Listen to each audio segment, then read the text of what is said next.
ခင်ရင်ကိုဒူးထောက်စေခဲ့တဲ့သမီးလေးရဲ့ကလေးစားချခြင်း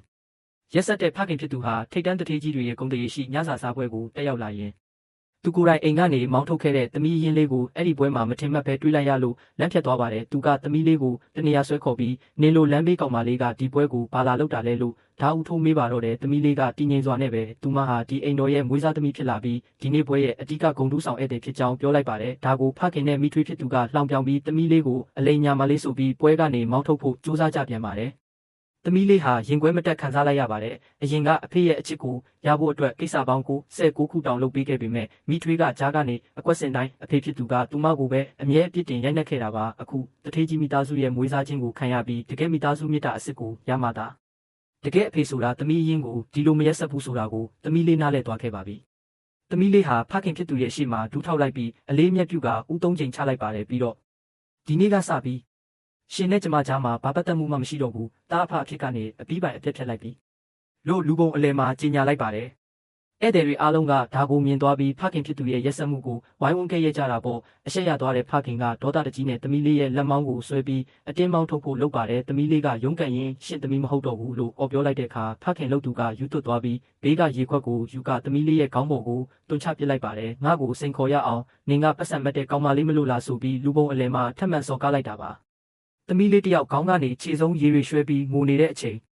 မွေးစားဖေဖေတထေးကြီးရောက်လာပါတော့တယ်တထေးကြီးကမြင်မြင်ချင်းဘာမှမပြောဘဲဖခင်ရင်းရဲ့မျက်ခွက်ကိုလက်သီးနဲ့အရှိန်ပြင်းပြင်းထိုးချလိုက်ပြီးဒါငါသမီးကွာလို့ကြုံဝါလိုက်ပါတယ်ပြီးတော့သမီးလေးဝေဒနာခံစားနေရတာကိုကြည့်ပြီးဖခင်ဖြစ်သူရဲ့ပအားကိုဘဲပြန်ညာပြန်ဖြတ်ရိုက်ပစ်လိုက်တယ်လို့ဝင်တောင်းမှန်တဲ့မိထွေးရဲ့ပါးကိုလည်းအားပြင်းပြင်းနဲ့ထက်ရိုက်ပစ်လိုက်ပါတယ်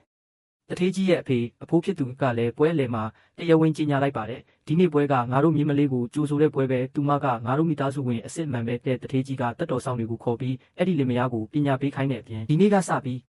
ဒီကောင်ရဲ့ကုမ္ပဏီနဲ့ဘာစီးပွားရေးမှမလုပ်နဲ့တော့ဘယ်သူမှမဆိုစီးပွားရေးချိတ်ဆက်ရင်ငါတို့ရဲ့ရန်သူပဲအဲ့ဒီကုမ္ပဏီကိုမနှက်ဖြန်ချက်ချင်းဒေဝါလီခံ bankruptcy စေရမယ်လို့အမိန့်ထုတ်လိုက်ပါတော့တယ်ဖခင်ဖြစ်သူဟာဒူးထောက်ပြီးသူ့ကုမ္ပဏီကိုမဖျက်ဆီးဖို့တထေးကြီးစီမှာငွေရိုတောင်းပန်တဲ့အခါတထေးကြီးကနင်းတောင်းပန်ရမှာငါသမီးကိုလို့ပြောပါတယ်ဖခင်ကသမီးလေးစီအပြေးလွှားသွားပြီးသမီးလေးရဲ့အဖေဒီကုမ္ပဏီကိုသွေးချွေးတွေနဲ့တိစောက်ခဲ့ရတာပါသမီးခွင့်လို့ရင်အဖေရော်ကြီးအများကြီးပေးပါမယ်လို့ပြောတဲ့အခါသမီးလေးကနောက်ကိုတလန့်ဆုပ်ပြီးနာကြီးစွာနဲ့အမှန်တရားကိုဖွင့်ချလိုက်ပါတယ်ရှင်သွေးချွေးကြခဲ့တယ်ဟုတ်လားဒီကုမ္ပဏီကိုတိစောက်ခဲ့တာကျမရဲ့ကွယ်လွန်သူမေမေတဲ့အရေးကြီးတဲ့ project အကုန်လုံးကိုမေမေပဲလုပ်ခဲ့တာရှင်ကဘာဒုက္ခမှမခံခဲ့ရဘူး